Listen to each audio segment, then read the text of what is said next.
Yung gusto mo rin sanang mag-low carb, kaso feeling mo ang mamahal ng mga kinakain ng mga naka-low carb. Sa totoo lang po, para sa akin, hindi naman talaga mahal.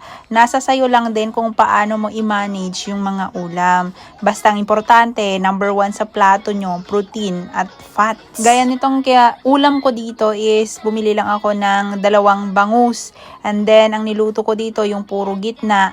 And ulam na namin yan maghapon kasi ang asawa ko may trabaho naman. So basically, 2 lang kami ng anak ko. So 2 kinakain ko sa tanghali, 2 rin sa gabi. Tapos inahugan ko lang to ng repolyo. O di yung bangus na binili ko, magkakasya na yun sa buong araw. And it works only kung hindi kayo maarte or mapili sa pagkain. Marami rin kasing tao na hindi gusto yung paulit-ulit na pagkain. Yung iba, gusto nila iba sa umaga, iba sa tanghali, iba sa gabi. Yun bang ayaw talaga nila yung inuulit na ulam? Ako kasi guys, kaya bagay na bagay itong ganitong diet sa akin kasi hindi talaga ako mapili sa pagkain kahit for example, nagluto ko ng maraming manok sa umaga like adobo or tinola.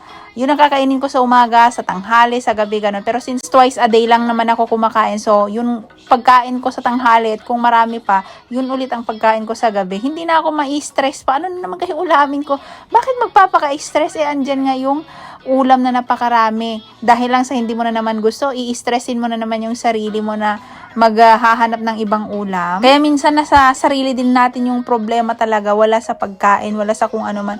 Sarili natin kasi masyado tayong pihika ng kung ano pa dyan. Yung iba nga, mas gusto pa yung unhealthy kahit na meron ng healthy na ready na pagkain dyan. Parang yung anak ko madalas, may fish dyan, may gulay dyan, pero minsan gusto pa niya talaga yung delata. Hindi ba nakakainis yung gano'n? Nandyan na nga yung healthier food pero naghahanap pa talaga ng basura. Sa bagay, katawan nyo rin yan. At the end of the day, pag kayo nagkasakit, kayo rin naman magsasuffer. Wala rin kaming may tutulong, gano'n. Gaya nung nanay ko nung nabubuhay pa siya, kapag may kinakain siyang bawal sa kanya, pinagbabawalan ko. Pero since sabi niya, mamamatay lang din ako kahit ito lang yung dala ko, yun palaging sinasabi niya. Ikaw, bahala ka, katawan mo rin yan.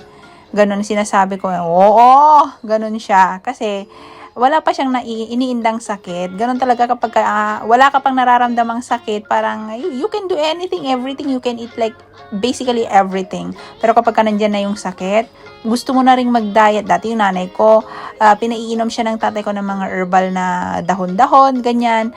Pero tinatapon niya. Pero alam mo ba, nung nagkasakit na siya, tapos gusto niyang gumaling ng kahit anong klase na ng dahon na mapapait, gusto na niyang inumin. Pero wala na ring silbi because the illness is terminal. Wala na kasing cure. Kaya mas maganda yung iwasan mo, prevent mo nang mangyari. I-prevent mo na yung pagkakasakit mo kaysa yung antayin mo pang dumating yung sakit saka mo siya ginagamot. 'Di ba? Wala namang bawal sa sa low carb. Wala para sa akin dahil nga liberal naman ako at wala naman akong pinapagaling na sakit. Sa totoo lang, wala namang bawal.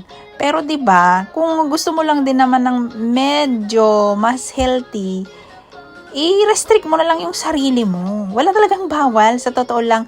Pero nire-restrict ko lang yung sarili ko sa, for example, yung kanin. Nababasa ko naman na yung kanin is like napakakonti lang ng kanyang nutrients. It's like carbs lang at saka onting-onting fiber. Bakit naman ako magtitiis doon? Kayang-kaya ko naman talagang hindi kumain ng kanin. Di iswap ko na lang siya sa ibang carbs. Like for example, yung kamote na mas marami namang nutrients o kaya yung saging na saba na ilalaga, 'di ba? O ganun. Parang piliin mo lang kung ano yung mas healthy. Kung hindi mo talaga kayang kumain ng kanin, wag ka na lang kumain din ng ibang carbs. Magkanin ka lang tapos wag ka na lang kumain ng iba pang mga matatamis. Ganun para hindi ka mapuno ng carbs sa katawan because carbs is sugar. And sugar ay isa sa pinakamalaking dahilan ng lahat ng sakit na akala natin ay normal.